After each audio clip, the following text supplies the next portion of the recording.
पर्यंत मदत करण्याचे प्रयत्न केलेले आहेत. त्याच्यामध्ये बरेचदा त्यांच्या बाजूने न्याय झालेले आहेत. जे वंचित आहेत, आर्थिकदृष्ट्या मागासलेले आहेत, अन्यायग्रस्त आहेत, अशा सगळ्या लोकांना मी सतत मदत करण्याचा प्रयत्न करताना वेश्या व्यावसायिक स्त्रियांसोबत मी काम केलेलं आहे. हाच कोट घालून मी वेश्या व्यावसायिक स्त्रियांसोबत काम केलेलं आहे. त्यांना कायदा समजून सांगितला आहे, त्यांच्यावरचा अन्याय दूर करण्यासाठी काम केलं आहे. मी HIV झालेल्या लोकांच्या भेदभावाच्या संदर्भात आणि विषमते संदर्भात काम केलं. तेव्हा BBCने युवा स्टार म्हणून माझी नेमणूक केली होती. त्यानंतर अपंगत्वासह जीवन जगणारे लोक असतील त्यांच्या केसेस मी अनेकदा चालवतो. जे अनाथ आहेत, जे रस्त्यावर राहतात, बेघर आहेत, अशा लोकांच्या केसेस मी चालवलेल्या आहेत. पर्यावरण जे बोलू शकत नाही, आपलं म्हणणं सांगू शकत नाही आणि माणूस मात्र त्याच्यावर अत्याचार करत राहतो, त्या केसेस मी चालवलेल्या आहेत. आणि हे अत्यंत जाणीवपूर्वक मी केलं आहे की माझ्या वकिली व्यवसायाची, न्यायव्यवस्थेची प्रतिष्ठा सतत वाढली पाहिजे. लोकशाहीवरच्या यंत्रणांवर सामान्यातल्या सामान्य माणसाचा विश्वास आहे आणि तो विश्वास वाढत गेला पाहिजे. मला असं वाटते की कायदा, ज्याबद्दल न्यायमूर्ती धर्माधिकारींनी म्हटलं होतं, चंद्रशेखर धर्माधिकारींनी, ते वाक्य मी या भाषणामध्ये म्हटलेलं आहे की आता कायद्याचं नाही, कायद्याचं राज्य राहिलं आहे, असं चंद्रशेखर धर्माधिकारी म्हणाले होते. फली नरिमन यांनी तर राज्यपालांबद्दल अत्यंत टीकात्मक लिहिलेलं आहे, पुस्तकच त्यांचं त्याच्यावर निघालेलं आहे. आणि तो शब्द सुद्धा आता मी वापरू शकत नाही, कारण की राज्यपालांना मी फालतू म्हटल्यामुळे मी मिसकंडक्ट केलाय असं म्हणणं आहे.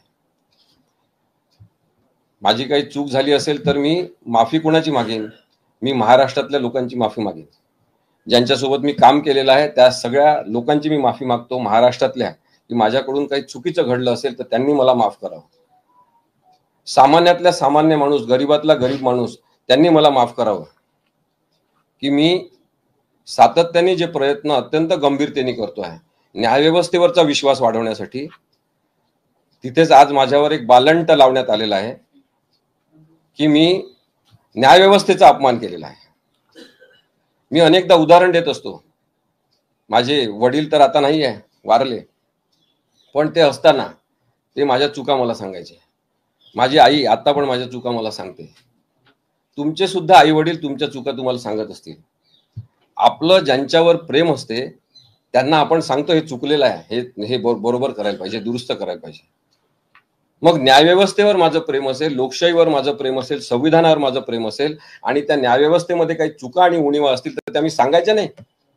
त्या मी बोललो तर तो अपमान झाला. व्याख्या नवीन कोणती करण्याचा प्रयत्न करण्यात येतोय, हे मला जास्त गंभीर वाटते. हा निर्णय जो आहे ही कॉपी आहे, हा मला आज मला कळला, जेव्हा मला काही मीडियातल्या मित्रांचे मुंबईवरून फोन यायला लागले की तुमची सनद रद्द झाली. मला खरंच सांगतो, मला असा निर्णय होईल अशी मुळीच अपेक्षा नव्हती. मी सगळं प्रामाणिकपणे आपल्यासमोर नेहमीच सांगत आलेलो आहे. पुण्यातला मीडिया असेल, महाराष्ट्रातल्या कोणत्याही मीडियामधले मित्र असतील, त्यांना माहिती आहे की मी मिसकंडक्ट करणारा नाही आहे, मी चुकीचे शब्द वापरणारा नाही आहे, मी कोणाबद्दलच वाईट बोलणारा नाही आहे. पण हा जो निर्णय आहे ना, हा मला आवडला नाही, मला वाईट वाटलं. चुकीचं आहे असं करणं. सत्य मलाच माहित असलेलं आहे ते असं मी म्हणू शकत नाही. त्यांना वेगळं सत्य दिसलं असेल, काही हरकत नाही, त्यांनी निर्णय दिला. पण हा निर्णय मला आज कळला. आज मी वाचला, जेव्हा पत्रकार मला विचारायला लागले की काय झालंय, मी तेव्हा बार काउन्सिल ऑफ महाराष्ट्राच्या ऑफिसमध्ये फोन केला. तिथे दातार म्हणून व्यवस्थापक आहेत, त्यांना म्हटलं मला ईमेल पाठवा. मग त्यांनी परत मला एक प्रक्रियावादी उत्तर दिलं की तुम्ही बार काउन्सिलच्या ईमेल पाठवा आणि मग आम्ही तुम्हाला ते पाठवतो. आणि तुम्हाला आम्ही पोस्टाने पाठवलं हे सुद्धा त्या माणसांनी सांगितलं. अत्यंत त्यांनी मला मदत नेहमी केलेली आहे. मग मी ऑफिसमध्ये चौकशी केली तेव्हा कळलं की आत्ताच ते पत्र आलेलं आहे, ते मला मिळालेलं आहे. ते मी वाचलं, हे जजमेंट, न्याय आहे हा जजमेंट असं लिहिला इथे. बार काउन्सिल मधले अनेक जण मला विचारतात कोणी दिला निर्णय, कोणी दिला, म्हणून मी सांगतो आपल्याला. Bar council of Maharashtra and Goa ही एक सगळ्या वकिलांची संघटना आहे. कोण वकील चुकीचं करतात, बरोबर करतात, वाईट करतात, आपल्या वकिली व्यवसायाला काळीमा फासतात, त्यांच्या संदर्भात बार काउन्सिल दखल घेते. जेव्हा तक्रार केली तेव्हा मग माझ्या विरुद्ध तक्रार कोणी केली तर एक न वकिली करणारा माणूस आहे, त्याला मी कधी पाहिला नाही वकिली करताना. त्याचं नाव आहे राजेश सुरेश दाभोळकर, अत्यंत महान माणूस. त्यांनी तक्रार केली आहे. त्यांना मी भेटलो तेव्हा मला वाटलं नाही की अरे हा माणूस वकिली करत असेल म्हणून. मग आता कळलं की तो भारतीय जनता पक्षाचा कार्यकर्ता आहे. चांगली गोष्ट आहे. म्हणजे Rajesh Suresh Dabholkar, Khar pumping station, Santacruz east, Mumbai इथे ते राहतात. मी त्यांना म्हटलं, पण ते मला भेटले बाहेर. त्यांना मी म्हटलं दाभोळकर एवढे नाराज कशाला झाले तुम्ही? तुम्हाला राग आला असेल आणि तुम्ही मला म्हटलं असेल, मी तुमची माफी मागितली असती तुम्हाला राग आल्याबद्दल. पण मी काही चुकीचं बोललो नाही, त्याच्यामुळे मी त्याच्याबद्दल माफी मागू शकत नाही. त्यांचे फेसबुकवरचे सगळे आता मी पाहिले, त्यांची आता माहिती घेतली मी. त्याचे माझ्याजवळ फोटो पण आहेत. त्यांचे मोदी साहेबांसोबत फोटो आहेत, त्यांचे भारतीय युवा मोर्चाच्या अनेकांसोबत फोटो आहे, त्यांचे आपले कोणते आशिष शेलार साहेबांसोबत फोटो आहे, मोठे मोठे त्यांच्या लोकांसोबत फोटो आहेत. ते मोठेच व्यक्ती आहेत. आता त्यांनी हे जे बार council of Maharashtra and Goa निर्णय दिला, मग कोणी दिला असं लोक विचारतात. म्हणून मी सांगतो की आमच्या इथलेच काही सदस्य असतात बार काउन्सिल मधले, ते अशा प्रकारचा निर्णय देतात. तर सुरुवातीला ही केस ॲडव्होकेट उदय वाळुंजीकर यांनी चालवली. ज्येष्ठ वकील आहेत, अत्यंत निष्णात आहेत, कायद्याचे अन्वयार्थ त्यांना कळतात. त्यांनी ही केस चालवली सिंगल मॅन कमिटी म्हणून. त्यांनी सांगितलं की प्रथम दर्शनी असं दिसते की काहीतरी चुकीचं झालेलं आहे, पण ते सिद्ध होत नाही आहे. त्यामुळे यांना संधी दिली पाहिजे, दोघांचे म्हणणं ऐकून घेतलं पाहिजे. आणि म्हणून त्यांनी 3 सदस्यांच्या समोर ही केस पाठवली. माझी खरं तर अशी अपेक्षा होती की एका मेंबरच्या कमिटीमध्येच ते हे निकालात निघायला पाहिजे होतं, कारण तसं काही नव्हतं.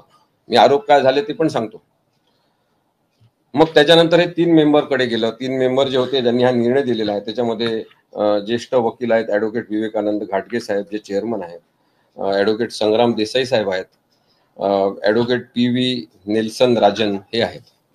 या तिघांनी मिळून हा निर्णय घेतला की मी चुकीचं केलेलं आहे, मी मिसकंडक्ट केलेला आहे, म्हणजे मी गैरव्यवहार केलेला आहे, मी गैरवर्तणूक केलेली आहे. गैरवर्तणूक हा शब्द जास्त चांगला राहील. गैरवर्तणूक केला आहे. मग आता मी गैरवर्तणूक केली तर काय केली? तेव्हा राजेश दाभोळकर यांनी ते पेन ड्राईव्ह दिले सगळ्यांना भाषणाचे, 38 मिनिटाचं भाषण, जे उद्धव साहेबांनी, राहुल नार्वेकर यांनी 10 जानेवारीला जो निर्णय दिला होता आणि ज्याच्यात सांगितलं होतं की कोणीच अपात्र नाही असा निर्णय दिला, तेव्हा उद्धव साहेबांनी जनता न्यायालय घेतलं आणि तिथे मला सांगण्यात आलं की तुम्ही सोप्या शब्दात निर्णय काय आहे तो सांगा. तेव्हा मी लोकांच्या भाषेत बोलणारा वकील आहे. मी साध्यापणाने अत्यंत संयमित पद्धतीने या निर्णयाचं विश्लेषण सगळं केलं. तेव्हा मी असं म्हटलं की महाराष्ट्राचे राज्यपाल जे होते भगतसिंग कोश्यारी, तो फालतू माणूस आहे, पण महत्वाच्या पदावर बसलेला असल्यामुळे आपल्याला तसं म्हणालं, असं मी भाषणात म्हटलं. आणि नक्की म्हटलं मी, म्हणजे मी मान्य करतो. त्यानंतर मी हे सुद्धा म्हटलं की राहुल नार्वेकरांनी हा जो निर्णय आहे सर्वोच्च न्यायालयाचा, त्यांच्याकडे अत्यंत विश्वासाने त्यांनी पाठवला की तुम्ही 10व्या शेड्यूलनुसार कोण पात्र कोण अपात्र याच्याबद्दलचा निर्णय घ्या. तर त्या सुप्रीम कोर्टाच्या विश्वासाचा विश्वासघात राहुल नार्वेकरांनी केला, हे सुद्धा मी म्हटलं. मी म्हटलं नाही असं मी म्हणत नाही. त्यानंतर तिसरं मी म्हटलं की न्यायव्यवस्थेमध्ये, आणि मी हे सुद्धा नेहमी सगळ्या भाषणांमध्ये सांगतो, सगळीकडे सांगतो की काही पत्रकार भ्रष्टाचारी असतात की नाही, नसतात, असतात. काही डॉक्टर भ्रष्टाचारी असतात की नसतात, असतातच. काही पोलीस भ्रष्टाचारी असतात, तसे काही वकील भ्रष्टाचारी असतात. आणि हे मान्य करायला पाहिजे की काही न्यायाधीश सुद्धा भ्रष्टाचारी असतात. हे म्हटलेलं आहे मी. हे चुकीचं आहे असं महाराष्ट्रातल्या कोणत्याही माणसाने, भारतातल्या कोणत्याही माणसाने, जगातल्या कोणत्याही माणसाने सांगून द्यावं. मग आता हे असं म्हणणं म्हणजे, म्हणून मी मगाशी तुम्हाला सांगतो की आपल्या ज्या व्यवस्थेवर प्रेम आहे त्याचं विश्लेषण करत असताना नेमकं उणिवा काय आहे हे सांगणं माझं कर्तव्य आहे. कारण मी त्या व्यवस्थेवर प्रेम करतो. मी प्रचंड प्रेम करतो न्यायव्यवस्थेवर. मी खूप जास्त प्रेम करतो संविधानावर. आणि म्हणून मी हे सगळं मांडलं. आता हे वाक्य त्यांनी ते पेनड्राईव्ह मध्ये मला दिले, सगळे 38 मिनिटाचं भाषण. तेव्हा मी ते कंप्लेनंट जे दाभोळकर आहे त्यांना म्हटलं, तुम्ही कशाला पेनड्राईव्हचा खर्च केला? तुम्ही जर मला एका शब्दाने म्हटलं असतं ना तर मी मान्य केलं असतं. हे 38 मिनिटाचं भाषण, याच्यातला प्रत्येक शब्द माझाच आहे. पण एका तत्वज्ञानी जे म्हटलं ते वाक्य सुद्धा त्यांना सांगितलं की मी म्हंटल ते मला मान्य आहे, पण तुम्ही जो चुकीचा अर्थ काढताय, तुमच्या मर्जीने काढताय, तो मला मान्य नाही. हे यांनी जजमेंट मध्ये घेतलेलं आहे माझं वाक्य. आता त्यांनी काय म्हटलंय, 3 गोष्टी त्यांनी सांगितलेल्या, त्या मराठीत त्यांनी उद्धृत केलेल्या आहे की न्यायालयीन व्यवस्था म्हणून आणि यंत्रणा म्हणून सुद्धा दबावाखाली घेण्यात आलेले वास्तव आपल्याला नाकारता येणार नाही, परंतु जी कायदेविरुद्ध प्रवृत्ती तयार होत आहे यावर बोललं गेलं पाहिजे असं मी म्हटलं. आता याच्यामध्ये कोणता न्यायव्यवस्थेचा अपमान आहे? राहुल नार्वेकर यांनी सुप्रीम कोर्टाच्या आदेशाचा विश्वासघात कसा केला हे मी पुढे सांगणार आहे असं मी म्हटलं. याच्यामध्ये कुठे चुकीचं काही बोललेलं आहे मी? या निर्णयामध्ये आणखी एक घटक आहे जो म्हटलं तर अत्यंत महत्वाचा किंवा तसा फालतू माणूस, पण महत्वाचं म्हणजे महत्वाच्या पदावर बसला आहे, ते म्हणजे आपले राज्यपाल. म्हणजे मी भगतसिंग कोश्यारींबद्दल ते बोललो. ज्यावेळेस मी बोललो त्यावेळेस भगतसिंग कोश्यारी राज्यपाल नव्हते, बैस साहेब राज्यपाल होते. त्यामुळे मी भगतसिंग कोश्यारींबद्दल नाव घेऊन तेव्हा बोललेलो आहे. हे जे वाक्य मी म्हटलेलं आहे. आणि चौथं मी म्हटलंय, दुसरीकडे मोठ्या प्रमाणावर भ्रष्टाचार न्यायव्यवस्थेत वाढत आहे, याबद्दलची चिंता मी नक्की व्यक्त करीन असं मी म्हटलेलं आहे. हे 4ही वाक्य मी आजही सांगतो तुमच्या सगळ्यांसमोर, हे वाक्य मीच म्हटलेले आहे आणि हे वाक्य मी पुन्हा पुन्हा म्हणेन, कारण की खरं आहे, वास्तव आहे. वास्तव सांगणं कधी कोणाचा अपमान असत नाही. आता फालतू हा शब्द असंसदीय आहे का? कुठेतरी अनकॉन्स्टिट्युशनल हा शब्द आहे, शिवी आहे असं म्हटलंय का? आणि जर राहुल नार्वेकर यांचा मी अपमान केला असेल तर राहुल नार्वेकरांनी माझ्यावर बदनामीची केस दाखल करावी असं मी त्याच्यात म्हटलं, ह्याच्यात आलेलं आहे जजमेंटमध्ये. जर राज्यपाल भगतसिंग कोश्यारींना फालतू म्हटल्यामुळे त्यांचा अपमान केला असेल, त्यांनी माझ्यावर केस करावी, हे आलेलं आहे याच्यामध्ये. न्यायव्यवस्थेचा तुम्ही अपमान करू शकत नाही, पण मी विश्लेषण मात्र केलेलं आहे. मग आता याच्यामध्ये मी कुठे मिसकंडक्ट केलेला आहे? माझी गैरवर्तणूक आहे असं म्हणून माझ्यावर जो ठपका लावून 3 महिने तुमची सनद रद्द, तुम्ही 3 वर्ष वकिली करू शकत नाही असं सांगितलं. मग आता मी इथे येत होतो तेव्हा माझे सहकारी मला म्हणाले, काळा कोट घालून कशाला जायचं आपण, तुम्ही कोट काढून घ्या आता. म्हणून हे पण मी सांगतो, मी काळा कोट घालून इंटरव्ह्यू देऊ शकतो. मी ॲडव्होकेट असीम सरोदे म्हणून तुमच्या सगळ्यांना पुन्हा पुन्हा मुलाखती देऊ शकतो. मी ॲडव्होकेट असीम सरोदे म्हणून लेख लिहू शकतो. मी कोणालाही नोटीस पाठवू शकतो. सनद जी असते ती केवळ हे बँड इथे लावून आणि हा काळा कोट घालून न्यायालयासमोर उभं राहून आर्ग्युमेंट करण्यापुरती माझी सनद रद्द केलेली आहे. बाकी मी सगळे वकिलीचे कामं करू शकतो. पण तरी सुद्धा हा निर्णय मला आवडलेला नाही, मला वाईट वाटलेला आहे. आणि त्याच्यापेक्षा जास्त मला याचं समाधान आहे की मी ज्या लोकांसाठी आतापर्यंत 25 वर्ष काम करत आलेलो आहे, त्या महाराष्ट्रातल्या लोकांनी मला सपोर्ट करण्यासाठी सकाळपासून जे काही फोन केलेले आहेत, तर मी त्यांचे सगळ्यांचे आभार मानतो. आता शेवटचा मुद्दा मी सांगतो की हा जो निकाल आहे हा 12 ऑगस्ट 2025 ला दिलेला आहे आणि मला याची कॉपी आज मिळालेली आहे. तसं पाहिलं तर 12 ऑगस्ट 2025 म्हणजे आणखी एक 7 दिवस राहिले असतील, हे 3 महिन्याचा कालावधी संपतो या तारखेनुसार. पण मग यांनी इथे काय म्हटलेलं आहे की respondent is hereby suspended for period of 3 months from receipt of the order be communicated to the parties. म्हणजे मला ही नोटीस या जजमेंट बद्दल माहिती कळवण्यात येईल तेव्हापासून 3 महिने सस्पेंडेड राहील. आता मी महाराष्ट्रातल्या सगळ्या लोकांना विचारतो, कायदा क्षेत्रातल्या सगळ्या लोकांना विचारतो, सगळ्या पत्रकारांना विचारतो, सगळ्या राजकीय नेत्यांना विचारतो, ज्यांना ज्यांना कायद्याचं ज्ञान आहे त्या सगळ्यांनी मला सांगावं की जर 12 ऑगस्ट 2025 ला निर्णय दिला होता तर ही निर्णय मला कळवण्याची जबाबदारी कोणाची होती?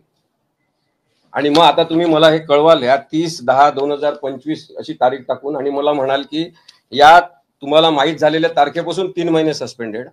अशा पद्धतीचा निर्णय असतो? अशा प्रकारची यंत्रणा असते? अशा प्रकारची प्रक्रिया असते? ही योग्य तरी प्रक्रिया आहे का? मी या निर्णयाला नक्कीच आव्हान देणार आहे. बार काउन्सिल ऑफ इंडियामध्ये मी याचं अपील दाखल करीन आणि मी या निर्णयावर स्टे मागेन.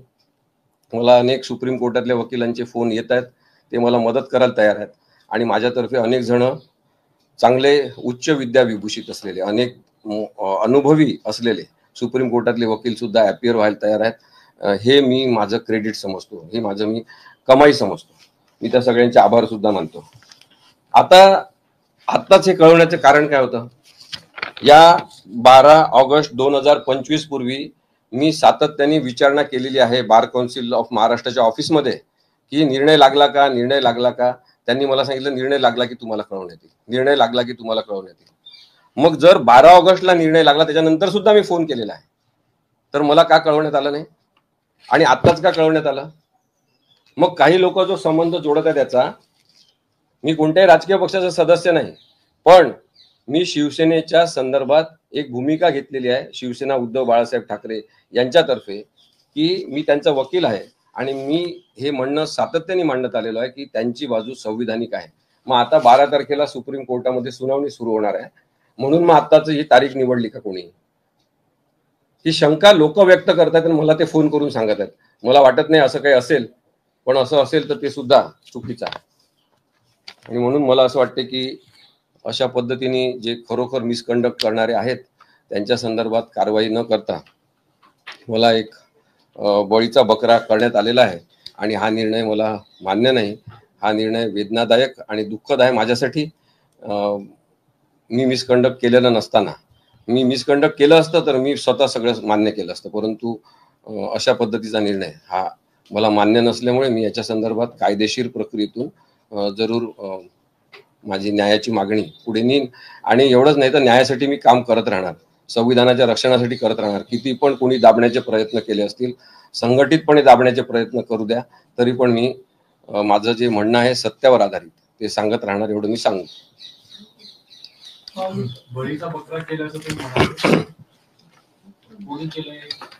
बघा ना, हो, भारतीय जनता पक्ष यांचा तो कार्यकर्ता आहे जो दाभोळकर आहे, तो त्याचं नाव काय, राजेश सुरेश दाभोळकर.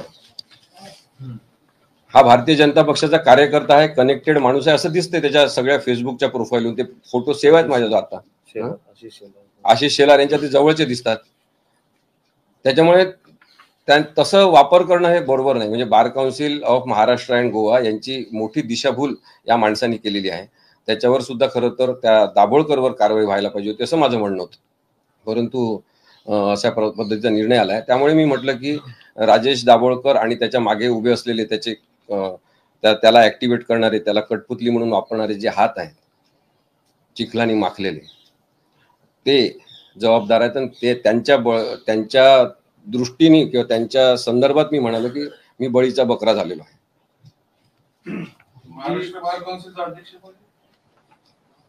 आता याच्यावर तरी त्यावेळेस हे लिहिलेलं आहे, इथे ऑनरेबल श्री विवेकानंद घाटगे चेअरमन असं लिहिलेलं आहे. 12 ऑगस्टचा निकाल देताना ते होते. हो, 30 तारखेला तुम्हाला आता मिळालं. 12 ऑगस्ट 2025 पासून धरलं तर आता 3 महिन्याचा कालावधी काही राहिलाच नाही. 3 महिने संपल्यानंतर तुम्ही पुन्हा वकिली करू शकता. हो, 3 वर्षाचं काय नेमकं? 3 वर्षाचं काय, 3 महिने. अच्छा, मी 3 वर्ष जर म्हटलं असेल तर ती माझी चूक झाली. परत बोलताना थोडंसं भावनिक मी झालेलो होतो, परंतु 3 महिन्याचीच केवळ एक साधी शिक्षा म्हणून त्यांनी माझ्यावर ही लादलेली आहे. 25,000 रुपयाचा दंड सुद्धा केलेला आहे. जेव्हा तुम्हाला प्राप्त होईल त्यानंतर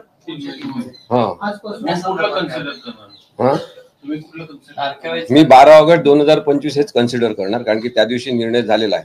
तो तुम्ही नाही दिला, तो तुम्ही तुमच्या अलमारीत ठेवून दिला तरी पण तो त्या दिवशी झालेला आहे. त्यामुळे असा निर्णय पारित करणं सुद्धा योग्य वाटत नाही. नाही, कोणी कळवलं नाही. आज मुंबईत आशिष शेलार यांची एक मोठी पत्रकार परिषद झाली. अनेक मुद्दे त्यांनी याच विषयाच्या संदर्भात काढले होते आणि आजच तुम्हाला इकडे नोटीस येणं हे कुठेतरी योगायोग वाटत नाही? हे नाही, पूर्वनियोजित आहे. योगायोग कशाचा? पहा ना, त्या दाभोळकरचे फोटो आशिष शेलारांसोबत आहे, मोदींसोबत आहे, इतर सगळ्या लोकांसोबत आहे.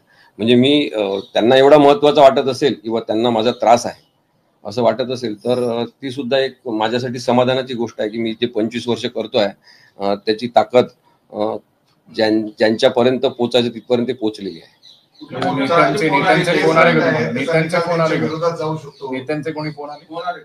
मला खूप नेत्यांचे फोन आले. राजू शेट्टींचा फोन आला, उद्धव साहेबांशी बोलणं झालं, अनेकांचे फोन आले, अनिल परब साहेबांचा फोन आला. सगळ्यांना मी जजमेंट पाठवलं, त्यांना म्हटलं वाचा. मंचावरून जे काही बोललो होता तिथं बोललाय. तुम्हाला असं वाटतं की हे सगळं राजकीय तुमच्यावर जे काही निर्णय घेतला गेला राजकीय प्रेरित? बघा कसं आहे माहिती आहे का योगेश, तो निर्णय आहे ना राहुल नार्वेकरांचा 10 शेड्यूल संदर्भातला पक्षांतर बंदीचा, तो राजकीयच विषय आहे ना. म्हणजे आता जी तुमच्यावर ही झालेली किंवा तुमच्या पण ते- बाबतीत असं आहे असं वाटतं. हा? तुमच्या बाबतीत हा जो जो निर्णय झाला, निर्णय तुम्हाला दिला गेला, तुमच्यावर पण कारवाई राजकीय केली गेली त्याला आहे. आहे का काही? हा राजकारणाच्या सूड भावनेतून राजकीय सूडभावनेतून निर्णय घेतला गेला की नाही मला माहित नाही, पण एवढं आपण नक्की म्हणू शकतो, मी ती तक्रार पाहिल्यावर मी तेव्हा सुरुवातीपासून माझं म्हणणं होतं की याच्या मागे राजकीय शक्ती आहे तक्रार करण्यामागे. आता कसं आहे की कोणाला सत्य काय दाखवण्यात आलं त्याच्यावरून, म्हणजे माझे सहकारी आहेत बार काउन्सिल ऑफ महाराष्ट्रामध्ये, त्यांच्यावर मी आत्ताच आरोप करत नाही आहे काही, पण हा निर्णय मला आवडला नाही हे मात्र मी सांगतो. नाही, सदावरती रोज उठून काही बोलत असतात, त्यांचं चालतं. असं आता काय कोणाशी कंपॅरिझन करणार, तसे तर खूप लोक आहेत. ते पण वकील असतात, त्यांची सनद रद्द होते या पातळीवर, बाकी तुलना नाही. नाही म्हणजे तुम्हाला मी एक उदाहरण सांगतो. गेवराईच्या कोर्टामध्ये एकदा होतो मी, बीड जिल्ह्यातल्या, खूप आधीची गोष्ट आहे. मी लहान लहान कोर्टांमध्ये पण जातो लोकांना मदत करण्यासाठी, तर तिथे वेळ होता म्हणून मी बाहेर जे झाडाखाली बसले होते लोक त्यांच्याशी बोलत होतो. तिथे एक आजीबाई बसल्या होत्या, त्यांची नात होती, त्यांची सून होती, त्यांचा मुलगा असेल, हे सगळे होते. मी त्याला विचारलं कशासाठी आल्या काय, त्यांनी सांगितलं अशी अशी जमिनीची आमची केस आहे. मग म्हटलं काय काय झालं त्याच्यात, तर त्यांनी सांगितलं काही नाही, फक्त तारीख होते, मग ते वकील येतात बाहेर, तारीख देतात आणि जातात. म्हटलं काय तुमच्या केसचं नाव काय, नंबर काय, तर म्हणे दर तारखेला आम्ही त्या वकिलांना 500 रुपये देतो आणि मग तारीख होते. मी जेव्हा माहिती घेतली तेव्हा मला कळलं की त्या कोर्टामध्ये त्या माणसांची कोणतीच केस नाही, पण साधारणतः 2 वर्षापासून 500 रुपये घेण्यात येत होते. हा आहे मिसकंडक्ट. याचे मिसकंडक्टचे मी अनेक उदाहरणं तुम्हाला देईन. मग स्वतःहून तिथे बार काउन्सिल ऑफ महाराष्ट्राने पोहोचलं पाहिजे, बार काउन्सिल ऑफ इंडियाने पोहोचलं पाहिजे, स्वतःहून त्यांची काहीतरी कमिटी असली पाहिजे. गरिबांचं शोषण करण्यासाठी थोडी यंत्रणा आणि व्यवस्था आहे. मग त्या न्यायव्यवस्थेच्या मजबूतीसाठी मी काम करत असेल तर मी फालतू शब्द वापरला म्हणून एवढा मोठा निर्णय द्यायचा, हे म्हणजे मला अतार्किक वाटते आणि संयुक्तिक पण वाटत नाही. आणि दुसरं प्रपोर्शनेट ज्याला आपण म्हणतो ना, ही काही म्हणजे मी एक फालतू शब्द वापरण्यासाठी 3-3 महिने माझ्या आयुष्यातले काढून घेण्याचा निर्णय घ्यायचा, हे मला प्रपोर्शनेट वाटत नाही, संयुक्तिक नाही. 3 महिने 3 वर्ष 3 वर्षच म्हटलं का? 3 महिने 3 महिने. काहीच भाऊ झालेले दिसत आहे, स्वाभाविक आहे, पण आता याच्यात लढलं पाहिजे, काही काही भूमिका काय पुढे लढण्याची भूमिका आहे की नाही? माझी तर भूमिका आहे, तर तुम्ही मला इतके वर्ष ओळखता. तुम्ही विश्वंभरजी, तुम्ही जर असं भाऊक झालेलं पाहायला मिळालं तर कसं होणार? नाही आवाज काही नाही. मला कसं आहे, नाही भावनिक याच्यासाठी झालो की समजू शकतो मी, स्वाभाविक आहे, पण तर काय झालं माहिती आहे का, की भावनिक यासाठी झालो की ही अपेक्षाच नव्हती ना असा निर्णय होईल, म्हणजे असा निर्णय होण्याचं हे प्रकरणच नाही आहे. त्याच्यामुळे मी भावनिक झालो की कोणत्या कोणत्या पातळीवर काम करण्याची गरज आहे असं वाटलं. आणि म्हणून मी म्हटलं की महाराष्ट्रातले लोक निर्णय घेतील, जसं तो जनता न्यायालय घेतलं होतं, सांगण्यात आलं होतं. अनेकदा असं लोकांनी सांगितलं, अनेक जनता न्यायालय झाले. आता ही सुद्धा माझी केस तुमच्या न्यायालयात आहे, जनतेच्या न्यायालयात आहे, त्यांनी निर्णय घ्यावा. मी कधी मिसकंडक्ट करणार आहे का, मी गैरवर्तणूक करणार आहे का, त्यांनी ठरवावं. फोन आला होता, काय त्यांनी काय बोलणं झालं, काय चर्चा झाली, काय म्हणाले? त्यांनी सांगितलं वेगवेगळ्या परीक्षा असतात त्यावर समोर जायचं. नाही, तुम्हाला काही लिगल त्यांच्याकडनं मदत मिळणार आहे त्यांच्या पक्षाकडनं, कारण शेवटी तुम्ही त्यांच्यासाठीच भांडत होता ना, त्यांच्याच पीसी मध्ये तुम्ही स्टेटमेंट केलेलं आहे. नाही त्याच्याबद्दल काही मी बोललो नाही, 2-2 शब्दात प्रत्येकाशी बोललो, कारण खूपच जास्त फोन येत होते. लोकांनाच वाईट वाटलेलं आहे आणि त्यामुळे मला मग जास्त वाईट वाटायला लागलं, कारण नाहीतर मी हे खरं तर एवढं गंभीर होऊन, नाराज होऊन, दुःखी होऊन असं काही मी विचार करत नव्हतो. पण मग जेव्हा मगाशी हे आले 2 जण, तेव्हा पण मी काय असं नाही, मी काम करत होतो. पण जेव्हा खूप लोकांचे फोन यायला लागले, ते चिंताग्रस्त आहे असं दिसायला लागलं, तेव्हा मला वाटलं की नाही, चांगलं नाही झालंय, आपल्यासोबत नाही झालं आणि यंत्रणा म्हणून, प्रक्रिया म्हणून चांगलं झालं नाही. तुम्ही मगाशी म्हणाले की अनेक मोठ्या वकील मित्रांचे फोन आले, त्यामध्ये बरेच जण सिनियर काउन्सिल आहेत सुप्रीम कोर्टामधले, जे माझ्यातर्फे बाजू मांडायला तयार आहे, मदत करायला तयार आहे. त्यांना पण मी जजमेंटची कॉपी पाठवलेली आहे आणि लवकरच मी ते बार काउन्सिल ऑफ इंडियामध्ये अपील करून या निर्णयावर स्टे घेईन आणि हे 3 महिने सनद रद्द हा जो निर्णय आहे त्याला मी आव्हान सुद्धा देईन. पण आता तुमचे राहिले 7 दिवस ते वरती जायला, काउन्सिल मध्ये जायला, ती सगळी प्रोसेस व्हायला, त्याला किती माहिती नाही, पण मी त्या बेसिक जो निर्णय आहे तो मला चॅलेंज करायचाच आहे. म्हणजे याच्यानंतर कोणी असा निर्णय द्यायला नको, गैरवर्तणूक कशाला म्हणायचं ते ठरवायला पाहिजे. जी शिवसेनेची केस आहे ती किती तारखेला आहे आणि त्यात सगळ्या पार्श्वभूमीवर हे जे झालं याची जी चर्चा आहे त्याच्याबद्दल थोडं तपशीलवार सांगा. 12 तारखेला सर्वोच्च न्यायालयामध्ये शिवसेनेच्या पक्षचिन्हासंदर्भातली सुनावणी होणार आहे आणि त्या दिवशी सुनावणी नक्कीच सुरू होणार असं न्यायाधीशांनी सांगितलेलं आहे. आणि त्याच्यानंतर 2 दिवस आणखी आपण ती सुनावणी कंटिन्यू करू असं सुद्धा त्यांनीच सांगितलेलं आहे. नंतर न्यायाधीशांनी हे सुद्धा सांगितलं की जर इतरांना त्यावेळेस जमत नसेल, तयारीसाठी वेळ पाहिजे, तर आपण सुनावणी सुरू झाल्यानंतर 1-2 दिवसाची झाली की आपण वाटल्यास पुढे पुन्हा एखादी तारीख देऊ असं सुद्धा न्यायाधीशांनीच सांगितलं आहे. मी आतापर्यंत जे सांगतो आहे, आतापर्यंत त्याच्या आधी या केसेस बद्दल जे सांगितलं ते सगळं न्यायाधीशांनी जे कोर्टात सांगितलं तेच सांगत आलेलं आहे. कारण लोक काय म्हणतात, यांनी म्हटलं तसं तर काही झालंच नाही, यांना तर काही कळतच नाही. तसं नसते. ते काही काळ एक असा असतो की ज्यांना कळत असते त्यांचं सुद्धा चुकीचंच आहे असं प्रस्थापित होत राहत असते आणि तरी सुद्धा आपल्याला फाईट करणं आवश्यक आहे. तिथे तुम्ही वकील आहात म्हणून या आताच्या या हे जे टायमिंग आहे त्या टायमिंग बद्दल मला काही विरोधी पक्षाच्या म्हणजे उद्धव साहेबांच्या विरुद्ध असलेल्या मोठ्या राजकीय नेत्यांनी हे सांगितलेलं आहे, कळवलेलं आहे की तुम्ही न्यायालयात काय व्हायचं ते होऊ द्या, 4 भिंतींमध्ये. तुम्ही ते सोप्या शब्दात जे काही सांगताना कोर्टाच्या बाहेर ते नका सांगू, कारण की त्याच्यातून खूप महाराष्ट्रावर पसरते सगळं, त्यांना लोकांना समजते ते सगळं. तर मूळ प्रश्न काय आहे की कायदा जो आहे तो 4 चौकटीमध्ये काय असेल ते भांडण झालं चालेल, वादविवाद झाले चालेल, चर्चा चालतील, पण बदनामी बाहेर नाही झाली पाहिजे असं वाटते. आणि मग राहुल नार्वेकरांनी निर्णय दिलेला जो आहे ती न्याय व्यवस्थेची बदनामी नाही का, कायद्याची बदनामी नाही का? म्हणजे जर 10 शेड्यूल मध्ये ते प्रकरण बसते म्हणून तुमच्याकडे पाठवलं तर तुम्ही म्हणता की नाही ते पक्षांतर्गत वादाचं आहे आणि म्हणून मी कुणालाच अपात्र ठरवत नाही.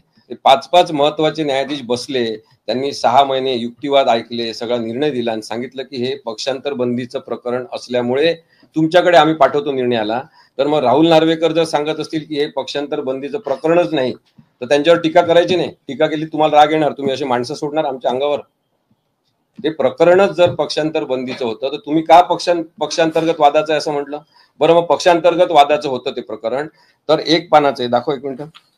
हे 1 पान एवढं 1 पान लिहायचं होतं राहुल नार्वेकरांनी, 1च पान फक्त, त्याच्यावर 4 ओळीचा पॅरेग्राफ की हे पक्षांतर बंदीचं प्रकरण नाही, हे पक्षांतर्गत वादाचं प्रकरण आहे, म्हणून हे सुप्रीम कोर्टाकडे परत पाठवायला पाहिजे. तुम्ही निर्णय का दिला? आम्ही प्रश्न विचारला, तुम्ही चिडता. मग कोणी लिहून दिला तुम्हाला निर्णय असं म्हटलं तर मग लोक चिडतात. मग पुन्हा तुम्ही निर्णय चुकीचा दिलेला आहे आणि हे मी वारंवार कुठे पण गेलो तरी सांगत राहणार. राहुल नार्वेकर यांनी सर्वोच्च न्यायालयाचा विश्वासघात केलेला आहे हे मी सांगत राहणार. तुम्हाला जर हे वाटत असेल की हे असं सांगणं म्हणजे गैरवर्तणूक आहे तर ही गैरवर्तणूक मी करत राहणार. मी कोणाची माफी मागणार नाही. मी मान्य केलेलं त्या पेन ड्राईव्ह मध्ये 38 मिनिटाचं भाषण माझंच आहे. सुप्रीम कोर्टाने निर्णय दिलेला आहे. त्यांनी सांगितलं की कमजोर डोक्याचे लोक, कमजोर मानसिकतेतून विचार करणारे लोक, त्यांच्या मनाने कोणी काही म्हटलं याचे अन्वयार्थ काढायचे नाही. हे पोलिसांसाठी म्हटलेलं आहे, सगळ्या खालच्या न्यायव्यवस्थेसाठी म्हटलेलं आहे. सुप्रीम कोर्टाचा निर्णय आहे. मग या एका कमजोर प्रवृत्तीच्या माणसाने, त्याचं नाव काय, राजेश दाभोळकर, ज्याची समजशक्ती कमी आहे, त्या माणसाने म्हटलं की हे तुम्ही मिसकंडक्ट केलं, तर गैरवर्तणूक केली, सगळ्यांनी ते मान्य करायचं. काय सुरू आहे? आता 12 तारखेला केस आहे ज्यासाठी केलं असं तुमचं म्हणणं आहे, तर त्या दिवशी तुम्ही बोलणार काय विषय? समजा कोर्टात तुमची कारवाई सुरू असेल तर तुम्हाला हजर राहता येणार नाही. हो, बाजू मानणार, बाजू कोण नाही, बाजू तर कपिल सिब्बल सर आर्ग्युमेंट करतात ना. मी तिथे जाणार आहे सुप्रीम कोर्टामध्ये, मी हजर राहणार आहे, मी हजर राहू शकतो. मी फक्त बँड घालून वकील म्हणून तिथे माझा प्रेझेन्स दाखवू शकत नाही. मी तिथे हजर राहू शकतो. बाहेर येऊन त्या दिवशी पण तुमच्या मीडियाचे जे दिल्लीला असतील त्यांना मी इंटरव्ह्यू देणार, वकील म्हणून देऊ शकतो मी. त्याची काही बंदी नाही माझ्यावर, फक्त केस चालवायची नाही एवढीच बंदी आहे. तुम्ही त्या राजेश दाभोळकर ज्यांनी हे केलं त्यांच्या विरोधात तक्रार करणार आहात बार काउन्सिलकडे? तुम्ही म्हटले अशी कारवाईची मागणी करताय त्यांच्या? नाही, आता पहिले तर हा निकाल चॅलेंज करावा लागेल, त्याच्यानंतर त्यातलं जे काही अन्वयार्थ आहे ते चुकीचे कशा ते सांगावं लागेल आणि मग राजेश दाभोळकर आणि त्याच्या मागे असलेले लोक यांच्यावर मी अब्रू नुकसानीची केस सुद्धा करेन. ठीक आहे, थँक्यू व्हेरी मच.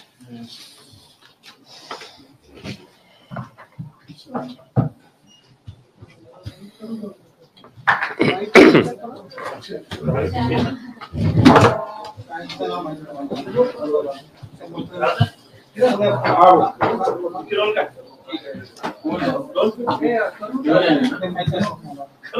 चौधरी सांग ना.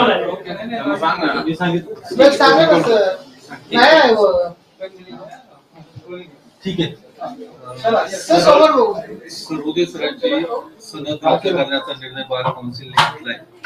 काय तुम्ही त्याचे सहकारी आहात, निर्भय वर्षाच्या माध्यमातून तुम्ही महाराष्ट्रभर सभा घेतलेल्या आहेत. या सगळ्या निर्णयानंतर काय वाटतं की हा निर्णय राजकीय द्वेषातून घेण्यात आलेला आहे की अजून काही त्याला वेगळा?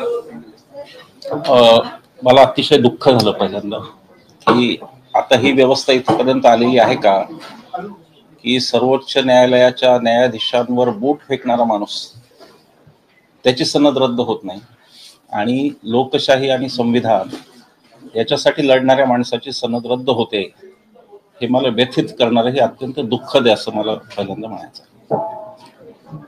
जो काही निर्णय बार काउन्सिलने घेतला सनद रद्द करण्याचा, त्याच्यामध्ये पहिल्यांदा मला हे सांगायचं आहे की आम्ही सगळेजण असीमच्या सोबत खंबीरपणे उभे आहोत. आम्ही हा लढा लढू. असीम कायदेशीर काय असेल ते असीम करेलच, पण आम्ही हा लढा लढू. हा अन्याय असं आम्हाला वाटतं आणि हे हेतुपुरस्सर आहे असे आता मला नाही तर लोकांना वाटायला लागलं. मी आज फेसबुकवरच्या सामान्य माणसांच्या प्रतिक्रिया पाहत होतो आणि सामान्य माणसाला सुद्धा हे कळत होतं असं मला वाटलं की आत्ता कुठेतरी शिवसेनेची सुनावणी आहे आणि त्या पार्श्वभूमीवर कारवाई झालेली आहे. बार असोसिएशनची सगळ्यात आक्षेपार्ह कृती जर मला काय वाटली एक स्वतंत्र नागरिक म्हणून, तर ती ही की तुम्ही ऑगस्टमध्ये ऑर्डर काढता आणि ती नोव्हेंबरमध्ये 2 महिन्यांनी पाठवता आणि ऑर्डरमध्ये असं लिहिता की ही ऑर्डर मिळाल्यापासून 3 महिने तुम्हाला बंदी आहे. सहसा कोणतीही ऑर्डर, सरकारी असो न्यायालयीन असो कोणतीही असो, तिचं एक्झिक्युशन हे त्या तारखेपासून सुरू होतं ज्या दिवशी ती ऑर्डर झाली. पण तुम्हाला कळवल्यानंतर एक्झिक्युशन सुरू होईल ही अजब गोष्ट मला वाटली आणि शंका मला नक्की आली जी सामान्य माणसांना आहे की कदाचित पुढच्या आठवड्यात शिवसेनेची जी सुनावणी होणार आहे तिच्यापासून परावृत्त करण्यासाठी ही नोटीस उशिरा पाठवली का, ही ऑर्डर उशिरा पाठवली का, असा मला संशय नक्की आला. डिफेमेशनच्या केसबद्दल असीम स्वतंत्रपणे त्यांचा एक लिगल कोर्स असेल आपली तर ते केला जाईल, तो त्यात काही बात नाही. पण ज्या संक्रमणावस्थेतून आज लोकशाही चाललेली आहे तिथे जर लोकांचा सगळ्याच संस्थांवरचा विश्वास उडायला लागला तर मला भीती वाटते की पुढे देशात काय होईल. त्याचं कारण असं की लोकांचा संस्थांवर विश्वास असतो म्हणून एका संस्थेने काही केलं तर लोक दुसरीकडे जातात, पण सगळ्याच संस्था जर एका सुरात बोलायला लागल्या तर ह्या देशात काय होईल याची चिंता आपल्यासारख्या प्रत्येक नागरिकाला वाटली पाहिजे असं मला वाटतं. सर, बार असोसिएशन ही सुद्धा दबावाखाली काम करते असं वाटतं? आता मी आरोप करत नाहीये बार असोसिएशनवर कोणताही, पण बार असोसिएशनने जो मुहूर्त निवडला खास करून ऑर्डर पाठवण्याचा तो निश्चित संदिग्ध आहे.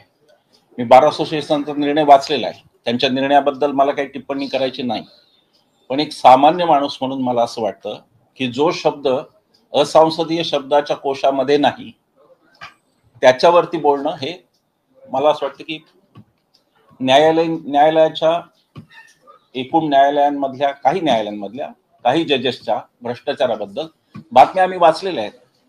कोणत्या तरी सुप्रीम कोर्टच्या जजच्या घरात पैसे सापडले ही बातमी आम्ही वाचलेली आहे. या देशाने अनेक न्यायाधीश सस्पेंड झालेले आहेत करप्शनच्या चार्जेसवरून.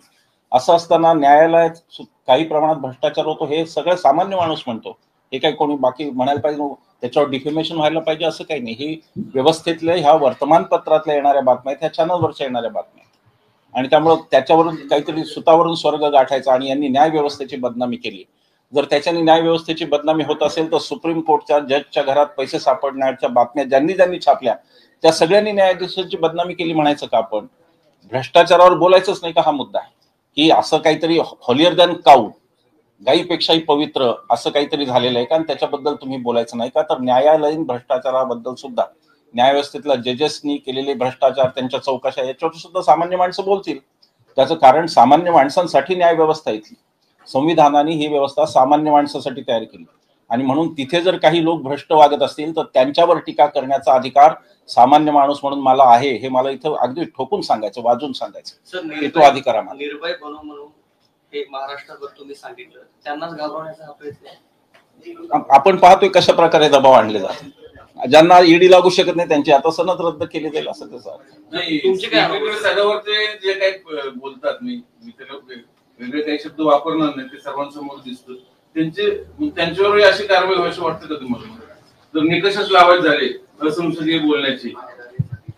नक्कीच, म्हणजे मला असं वाटतं की शेवटी निकष तुम्ही जे लावता, तुम्ही काहीतरी एक शब्दांची यादी केलेली, त्या शब्दांच्या यादीत जे बसत असेल त्यांच्यावर कारवाई व्हावी, काहीच म्हणणं नाही आमचं. पण त्या शब्दामध्ये बसत नसेल, त्या दिवशी तो माणूस अधिकारातच नसेल, ज्या दिवशी हा शब्द असे वापरला असेल त्यावेळेला ते राज्यपाल महोदय अधिकारातच नव्हते, ते परत गेलेले होते, इथे दुसरे राज्यपाल होते. म्हणजे माणूस रिटायर झाल्यावर सुद्धा त्याला बोललं तर त्याच्या पदाचा अपमान कसा काय होतो हे मला नाही कळलं. उद्या कोणी माजी मुख्यमंत्र्यांवर बोललं तर मुख्यमंत्री पदाचा अवमान होईल का? तसं होऊ शकत नाही. मला असं वाटतं की सगळ्यांनी त्यावर विचार करावा. मला हे माहिती आहे की काही गोष्टी विचार करण्याच्या पलीकडे आता गेलेल्या आहेत आणि विचार केला आणि आपण काही बोललो तरी त्याचा उपयोग होईल असंही नाही. पण तरी समाज म्हणून आपल्याला जर राहायचं असेल तर जे काही आता त्यांनी राहुल नार्वेकर यांच्या संदर्भात विधान केलं ते मीडियात किती जणांनी केलेलं आहे, किती लोकांनी लिहिलेलं आहे, ते कोर्टाने काय म्हणलंय, कोर्टाने पण स्ट्रिक्चर दिलेत ना, कोर्टाचे रिमार्क्स आहेत. आणि तुम्ही संविधानिक पदावरची माणसं चुकीची वागत असाल तर सामान्य माणूस का नाही बोलणार? त्याची डेमोक्रेसीमध्ये सगळ्यात मोठा स्टेक हा सामान्य माणसाचा. सामान्य माणूस हा सगळ्यात मोठा स्टेक होल्डर आहे आणि त्याच्यामुळे तो बोलणार. त्याच्या विरुद्ध कारवाई करायची तर तुम्ही सगळ्यांनी विरुद्ध करा, सगळ्या देशावर कारवाई करा, सगळा देश जेलमध्ये टाका, दुसरा काय पर्याय राहतो त्या? हा विरोधी पक्ष तुम्ही किती नाही विरोधी नेहमी सरकारच्या विरोधात बोलत असतात, त्याच्यामुळे तुमच्या आजचा कुठे ही सगळी कारवाई जायची. आम्ही काय प्रकारचं आंदोलन करतो, आम्ही कोणती भूमिका लपवून ठेवली नाही. आम्ही स्वच्छ सांगितलं की निर्भय बनो हे राजकीय परिवर्तनासाठीचं आंदोलन, इतकं आम्ही स्पष्ट बोलतो. त्याच्यामुळे कारवाई झाली असेल तर आम्ही त्याचं स्वागत करतो आणि आम्ही लढत राहू. असं जर वाटत असेल कोणाला की अशा कारवाया केल्याने आम्ही बंद पडू तर ते होणार नाही. उलट ते जास्त आम्ही प्रज्वलन त्याला आम्ही काय मोजत नाही. कारवाई हा बार असोसिएशनचा मॅटर वेगळा आहे, तो लिगल आहे, तो लिगल पद्धतीने लढला जाईल. पण रस्त्यावरची आमची लढाई काही अशा गोष्टींमुळे बंद होईल असं कोणाला वाटत असेल त्यांनी त्या भ्रमात राहू. ज्यांनी या संदर्भात तक्रार केली ते राजेश दाभोळकर हे भाजपशी संबंधित आहे असं असीम सरोज यांचं म्हणणं आलं. मग ते वाटतं की हे सगळी कारवाई मागे भाजप आहे. मी त्यांचा उत्सुकतेने आज जेव्हा मला त्यांचं नाव कळलं तेव्हा उत्सुकतेने मी त्यांचा फेसबुक प्रोफाईल पाहिला तर मला आशिष शेलारांच्या बरोबर त्यांचे फोटो दिसले, नरेंद्र मोदींच्या बरोबर फोटो दिसले. तर तो स्त्रोत काय ते लोकांनाही ते स्वाभाविकपणे शंका येणार की ते कशा, पण त्यांनी फरक पडणार नाही. भारतीय जनता पक्षाने तर हल्ला केलाय आमच्यावर. हे तरी आता एक कारवाई केली इथे पुण्यात, या पुण्यात हल्ला केलाय ना आमच्यावर भारतीय जनता पक्षाने. त्यांनी पण आम्ही डगमगलो नाही तर या हल्ल्याने काय होणार? अशा तक्रारींनी काय आम्ही काम थांबवणार नाही. आम्ही नियमानुसारच वागू. आम्ही अहिंसा सोडणार नाही, आम्ही सत्य सोडणार नाही, आम्ही संविधान सोडणार नाही भारताचं. आणि संविधानाच्या चौकटीत आम्ही टीका करत राहू, त्याची चौकट आम्ही कधी ओलांडणार नाही. पण यामुळे जर काम बंद पडेल असेल सरोदेंचं असं जर वाटत असेल कोणाला तर ते मोठ्या भ्रमात आहेत. असं काय होणार नाही. थँक्यू.